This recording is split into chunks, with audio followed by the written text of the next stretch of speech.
ए rich man. Ram एक धनी आदमी है।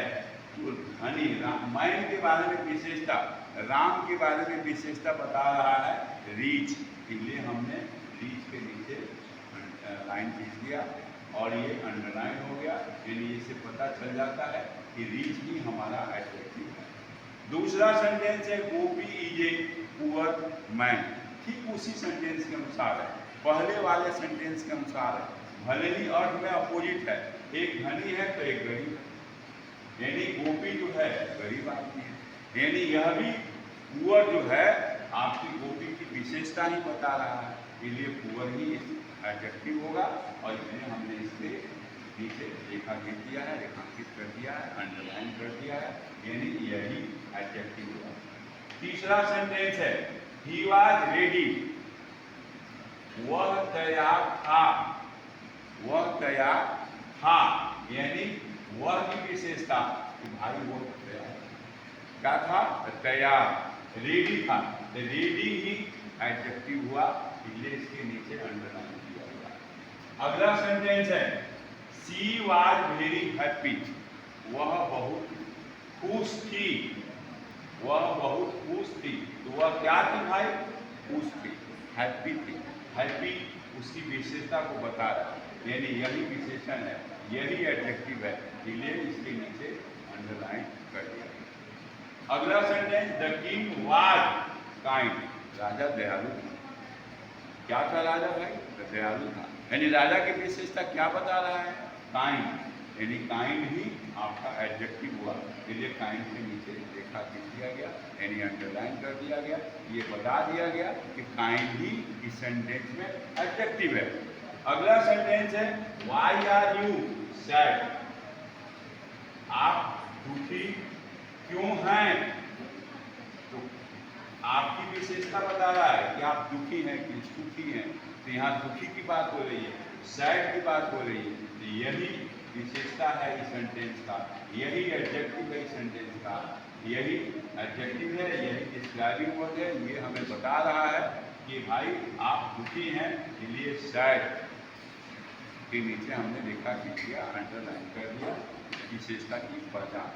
अगला सेंटेंस है this is a new car, ये तो पहले 4 सेंटेंस में लगातार ये सेंटेंस आ रहा है, इसलिए हमको नहीं लगता है कि इसमें बताने की जरूरत है कार की विशेषता कि कार न्यू है, नया है, इसलिए यही आपका डिस्क्राइबिंग वर्ड है, यही आपका एडजेक्टिव है। ऐसा हमने इसलिए कहा कि इसके पहले जितना एक्सरसाइज हम लोगों ने बनाया है, सारे एक्सरसाइज में ये उदाहरण मिला है हम लोगों को, इसलिए यह आप लोग पहले से ही जानते होंगे, इसलिए यही इसका एडजेक्टिव है। The tiger is very strong, तो बट नेचुरली भाई टाइगर तो मजबूत होता ही है, यानी टाइगर जो है मजबूत है, बलवान है, यह टाइगर की विशेषता क्या बता रहा है, स्ट्रॉन्ग, यानी स्ट्रॉन्ग जो है हमारा एडजेक्टिव वर्ड हो गया, इसलिए इसके नीचे हमने रेखा खींच दिया, यही अंडरलाइन है, यही विशेषता बता रहा है, यही आपका एडजेक्टिव है, यही डिस्क्राइबिंग वर्ड्स है। नेक्स्ट सेंटेंस है the sky is blue, sky की विशेषता कि भाई किस कलर का है, तो भाई ब्लू है, स्काई ब्लू, आकाश नीला है, तो ये आकाश के कलर को दर्शा रहा है, ये विशेषता बता रहा है, यही एडजेक्टिव है और यही डिस्क्राइबिंग वर्ड्स है, इसलिए इसके नीचे रेखा खींचा गया, अंडरलाइन इसी ब्लू के नीचे किया गया। अब अगला और लास्ट सेंटेंस इस एक्सरसाइज का है कि द चेयर वाज ओल्ड, कुर्सी पुरानी थी, वाजिब और कुर्सी के लिए, यानी यह ओल्ड जो है ये चेयर की विशेषता बता रहा है, एडजेक्टिव यही हुआ, यही डिस्क्राइबिंग वर्ड हुआ, इसलिए इसके नीचे अंडरलाइन किया गया। अब ये हमको पूरा विश्वास है कि एक्सरसाइज 5 में ये जो 10 सेंटेंस है, मुझे नहीं लगता है कि किसी भी प्रकार का प्रॉब्लम है, मैंने साफ साफ लिख करके सारे डिस्क्राइबिंग वर्ड्स के नीचे अंडरलाइन कर दिया है, आपको समझने में कहीं परेशानी नहीं होगी। अगर परेशानी होती है तो आप मुझे बता सकते हैं, अगर अगली क्लास में मुझे मौका मिलेगा तो मैं बताऊंगा, नहीं तो जब ऑफलाइन क्लास होगा तो फिर मैं क्लास में आप लोगों को इसके बारे में विशेष ढंग से मैं बताऊंगा, जिससे आप क्लियर कर लेंगे।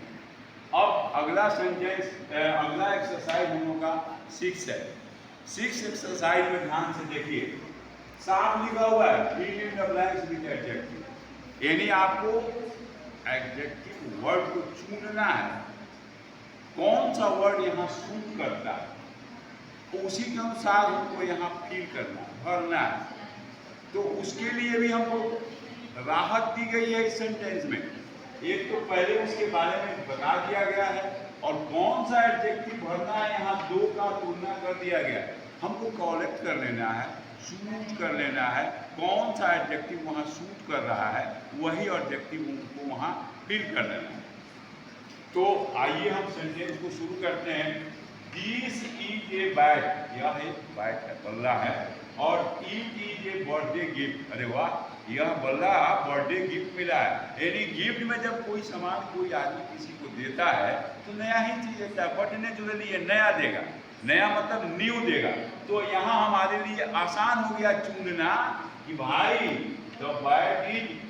अब यहाँ देखा जाए तो ये दोनों वर्ड लगाया जा सकता है, मगर ऊपर के सेंटेंस के अनुसार कि it is a birthday gift. Gift में कभी भी आदमी नया ही चीज देता है, इसलिए यहाँ न्यू ही लगाएंगे।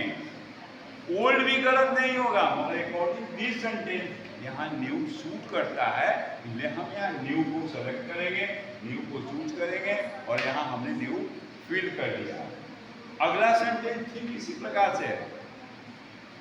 This boy eats much. Much means होता है ज्यादा, much मीन्स होता है ज्यादा। कोई कोई आदमी है जो ज्यादा खाता है, और यहाँ कहा जा रहा है कि this girl eats little. Little होता है थोड़ा, अल्प मात्रा, कम। तो यहाँ देखना है कि much और little के अनुसार हमको निकले वाले सेंटेंस में वर्ड को, एडजेक्टिव को चुनकर भरना है। तो भाई जो ज्यादा खाएगा, बट नेचुरली है वो हेल्दी हो, बट नेचुरली है कि वो हेल्दी होगा। द बॉय इज फैट, यहाँ हम थी नहीं लगा सकते क्योंकि वो खाता है भाई, तो खाता है तो दिखाता नहीं, तो वो फैट हो गया। बट गर्ल के सामने देखिए लिखा हुआ है लिटिल, यानी वो कम खाती है, कम खाती है, इसलिए वो दुबली पतली होगी। तो दुबली का अंग्रेजी में दिया हुआ है थिन, यानी but the girl is thin. ये तो निश्चित है, कम खाएगी तो पतली, ये ज्यादा खाता है तो फैट हो गया, मोटा हो गया। ये कम खाती है तो पतली हो गई, थिन हो गई। हमको नहीं लगता है कि आपको इसमें कहीं सोचने में कि कहीं गलती हो रही हो, समझने में कोई दिक्कत हो रहा हो, आराम से समझ सकते हैं। फिर भी मैं बताने को तैयार हूँ कि आप जब ऑफलाइन क्लास होगा आप हमसे डिस्कस करेंगे, फिर मैं पुनः आपको इसके बारे में बताऊंगा। अगला सेंटेंस देखिए, दिस इज ए कार, यह एक कार है।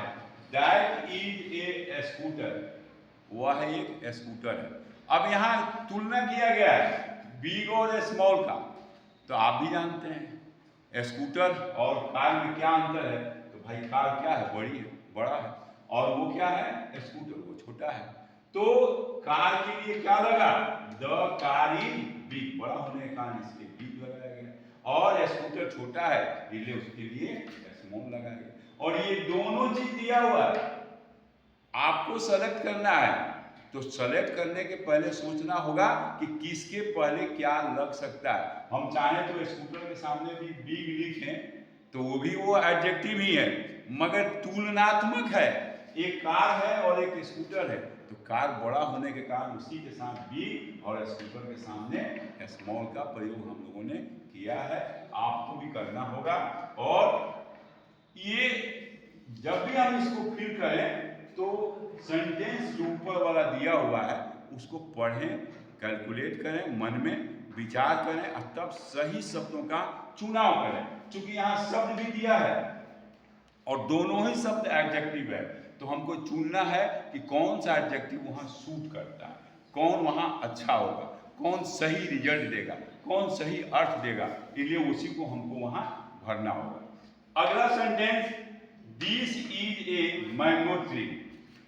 ट्री शब्द लग गया, मैंगो ट्री है तो ट्री का मतलब होता है बड़ा, पेड़, पेड़ बड़ा होता ही है।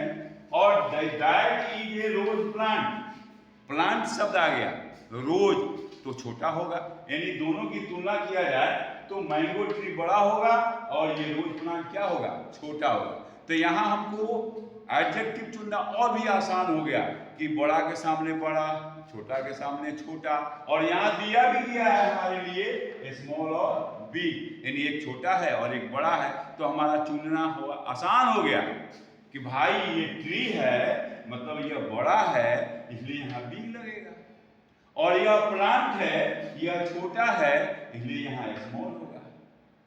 तो अब हमको लगता है कि इस सेंटेंस को हम एक बार और बता दें, तो जो लोग नहीं समझ पाए हैं वो फिर से एक बार देख लें, सुन लें और 100% क्लियर कर लें कि आपके मन में कहीं द्वेष नहीं रहे, कहीं ये नहीं रहे कि हमारा गलत हो सकता है। एक बार फिर से सुने, fill in the blanks with adjective.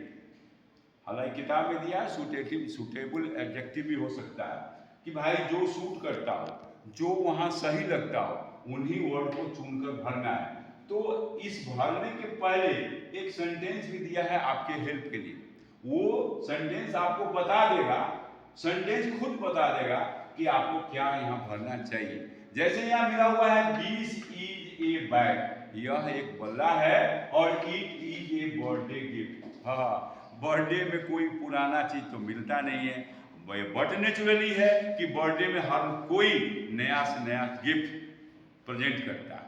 तो भाई इस लड़के को बर्थडे गिफ्ट में कौन सा बल्ला मिला होगा, नया, न्यू या ओल्ड, आप भी समझ सकते हैं। तो बर्थडे में उसको हमेशा किसी को भी हमेशा नया ही चीज मिलता है, इसलिए ये न्यू और ओल्ड में चूज करना हमारे लिए आसान हो गया कि यह न्यू यहाँ सूट करता है।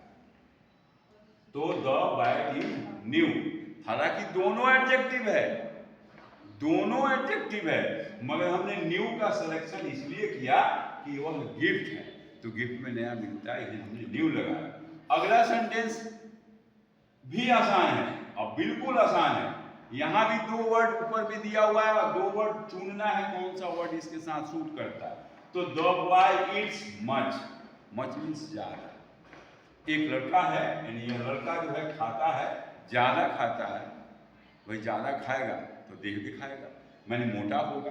यानी यहाँ फैट और थीन में से अगर चुनना हो लड़के के लिए तो थीन सूट नहीं करेगा, फैट सूट करेगा, इसलिए हमने यहाँ फैट का उपयोग किया है।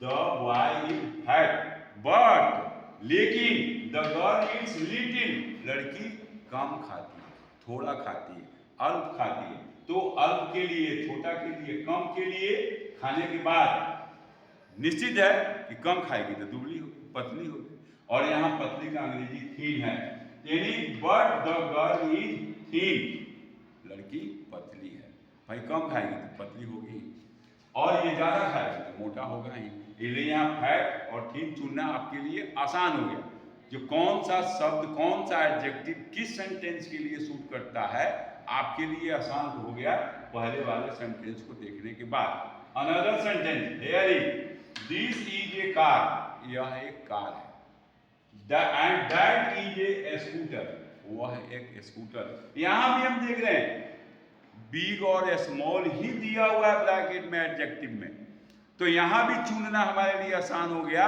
कार और स्कूटर। आप सब जानते हैं दोनों में कौन बड़ा है भाई, तो कार, तो कार के लिए बिग सूट करता है और स्कूटर के लिए स्मॉल सूट करता है, इसलिए चुनना आसान हो गया। हमने भी वही किया कि भाई द कार इज बिग, हमने कार के लिए बिग चुना और बिग को यहाँ लगाया, स्कूटर के लिए स्मॉल चुना और स्मॉल यहाँ हमने लिखा भी। अगला सेंटेंस, और यह भी बड़ा ही आसान है और ऊपर के सेंटेंस से इसमें तालमेल भी मिलता जुलता है। कैसे, आइए देखते हैं। This is a mango tree, tree शब्द अगर आप साइंस में पढ़े भी होंगे तो ट्री क्या होता है, ट्री बड़ा होता है, बिग प्लांट है, बिग प्लांट से बड़ा है। तो this is a mango tree, यह एक आम का पेड़ है, और that is a rose plant, वह एक गुलाब का पौधा है। तो यहाँ आसान क्या हो गया कि यहाँ भी हम देख रहे हैं कि एडजेक्टिव को 2 वर्ड दिए गए हैं, उसमें एक स्मॉल है और एक बिग है। तो भाई निश्चित हो गया कि मैंगो ट्री के लिए बिग सूट करता है, इसलिए हमने यहाँ लगाया this tree is big but the plant is small. The plant भाई छोटा है, इसलिए हमने स्मॉल का प्रयोग किया। मुझे आशा ही नहीं पूर्ण विश्वास होगा, हो रहा है कि आप लोगों का ये दोनों चैप्टर, दोनों एक्सरसाइज के बारे में बोलें तो अच्छे ढंग से आप लोग समझ गए होंगे। कोई भारी चीज़ नहीं है और आसान भी है। थोड़ा सा अगर आप ध्यान देते हैं तो हमको नहीं लगता है कि इसमें कहीं भी टफ वर्ड का उपयोग किया गया। सारे वर्ड जो है आसान है और चुनना भी आसान है। एडजेक्टिव जो हम पहले बता चुके हैं कि विशेषता बताता है। किसकी विशेषता बताता है भाई? तो संज्ञा और सर्वनाम, नाउन और प्रोनाउन का। यह एक डिस्क्राइबिंग वर्ड है, ये डिस्क्राइब करता है, ये विशेषता बताता है। तो विशेषता बताने वाले शब्द जो है हमने अंडरलाइन भी कर दिया है, आप पहले से भी जानते हैं और आज भी हमने अच्छे ढंग से वर्णन किया है, आपके लिए समझाया भी है और एक एक वर्ड को 2, 3, 4 बार भी समझाया है। मुझे पूर्ण विश्वास है कि आप सबों को ये अच्छे ढंग से समझ में आ गया होगा। अगर किसी भी प्रकार का प्रॉब्लम होगा तो आप फीडबैक डाल सकते हैं, हम उसको देखेंगे।